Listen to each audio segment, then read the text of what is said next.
Hi hello ನಮಸ್ತೆ. ನಾನು ನಿಮ್ಮ ಮನೆ ಮಗಳು ಭಾರ್ಗವಿ ಬಾಲಕೃಷ್ಣ. ಎಲ್ಲರಿಗೂ ನವರಾತ್ರಿ ಹಬ್ಬದ ಶುಭಾಶಯಗಳು.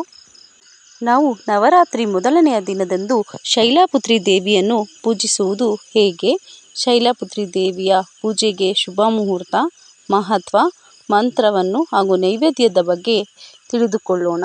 ನವರಾತ್ರಿಯ ಮೊದಲನೆಯ ದಿನ ಸೋಮವಾರ ಸೆಪ್ಟೆಂಬರ್ 22ರಂದು ಬಂದಿದೆ.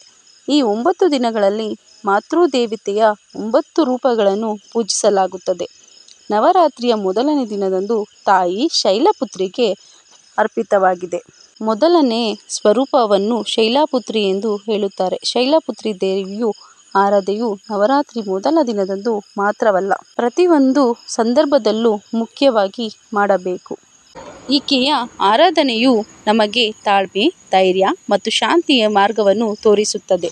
ಆಕೆಯ ಅನುಗ್ರಹದಿಂದ ಸಾಧಕನು ಜೀವನ ಪ್ರತಿಯೊಂದು ಕ್ಷೇತ್ರದಲ್ಲೂ ಯಶಸ್ಸು ಮತ್ತು ತೃಪ್ತಿಯನ್ನು ಪಡೆಯಬಹುದು. ಪರ್ವತರಾಜ ಹಿಮಾಲಯದ ಮಗಳಾಗಿ ಜನಿಸಿದ ಕಾರಣ ಅವಳನ್ನು ಶೈಲಪುತ್ರಿ ಎಂದು ಕರೆಯಲಾಗುತ್ತದೆ. ಮೊದಲನೇ ದಿನದ ನವರಾತ್ರಿಯಂದು ಸಾಂಕೇತಿಕ ಆಚರಣೆಯಾದ ಕಲಶ ಸ್ಥಾಪನೆಯೊಂದಿಗೆ ಆರಂಭವಾಗುತ್ತದೆ. ದುರ್ಗಾದೇವಿಯನ್ನು ಪೂಜೆಗೆ ಆಹ್ವಾನ ಮಾಡಿದ ಬಳಿಕ ಆಕೆಯ ಮೊದಲನೇ ರೂಪವಾಗಿ ಶೈಲಪುತ್ರಿ ದೇವಿಗೆ ಪೂಜೆಯನ್ನು ಸಲ್ಲಿಸಲಾಗುತ್ತದೆ. ಶೈಲಪುತ್ರಿಯ ಪೂಜೆಯ ಶುಭ ಮುಹೂರ್ತವನ್ನು ಈಗ ತಿಳಿಸಿಕೊಡ್ತೇನೆ. ಈ ಶುಭ ಮುಹೂರ್ತದಲ್ಲಿ ನೀವು ಶೈಲದೇವಿಗೆ ಪೂಜೆಯನ್ನು ಸಲ್ಲಿಸಬೇಕಾಗುತ್ತದೆ. ಮುಂಜಾನೆಯ ಮುಹೂರ್ತ ಸೆಪ್ಟೆಂಬರ್ 22ರಂದು ಸೋಮವಾರ ಮುಂಜಾನೆ 6:09ದಿಂದ ಹಿಡಿದು 8:06 ಇರುತ್ತದೆ. ಇನ್ನು ಮುಂಜಾನೆ ಸುಮಾರು 1:57 ಪೂಜೆಯನ್ನು ಶುಭವಾಗಿರುತ್ತದೆ.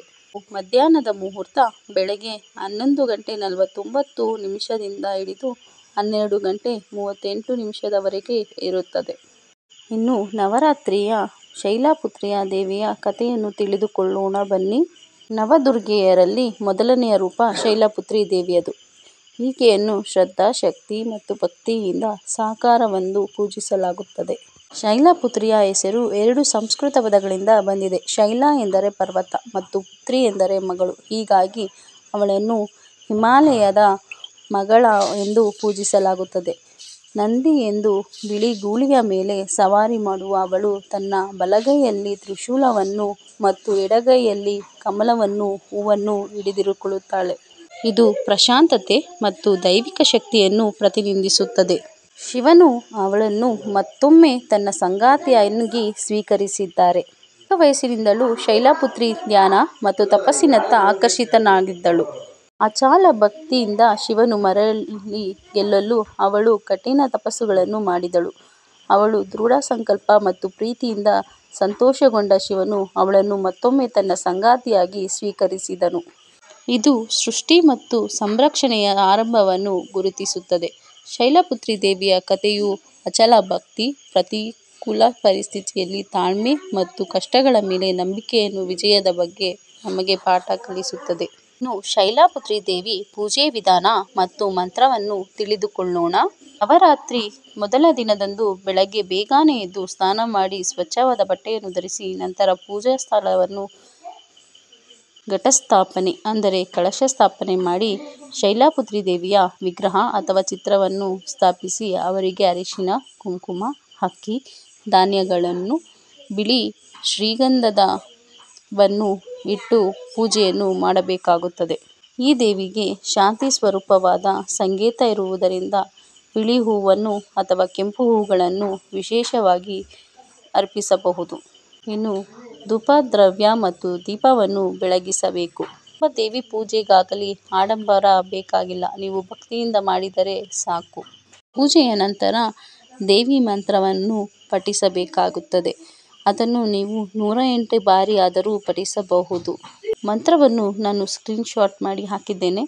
ಇದನ್ನು ನೀವು 108 ಬಾರಿ ಆದರೂ ಪಠಿಸಬಹುದು.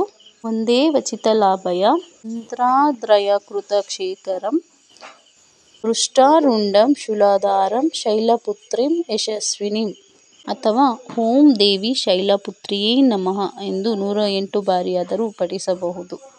ಇನ್ನು ಪೂಜೆಯ ಕೊನೆಯಲ್ಲಿ ಶೈಲಪುತ್ರಿ ದೇವಿಗೆ ಆರತಿಯನ್ನು ಮಾಡಬೇಕಾಗುತ್ತದೆ. ಶಾಸ್ತ್ರಗಳ ಪ್ರಕಾರ ಶೈಲಪುತ್ರಿ ದೇವಿಗೆ ಶುದ್ಧ ಹಸುವಿನ ತುಪ್ಪ ಅಥವಾ ಅದರಿಂದ ತಯಾರಿಸಿದ ಸಿಹಿ ತಿಂಡಿಗಳನ್ನು ಅರ್ಪಿಸಬಹುದು.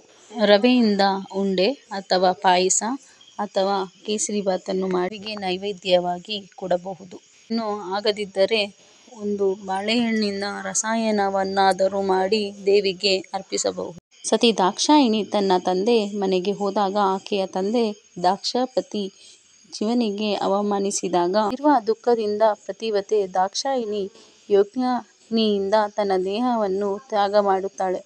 ಸತಿ ಸತ್ತಾಗ ದುಃಖಿತನಾಗಿ ಶಿವನು ದಕ್ಷನ ತಲೆಯನ್ನು ಕತ್ತರಿಸಿ ಆಮೇಲೆ ಕರುಣೆಯಿಂದ ಮತ್ತೆ ಜೀವದಾನ ಮಾಡಿದನೆ.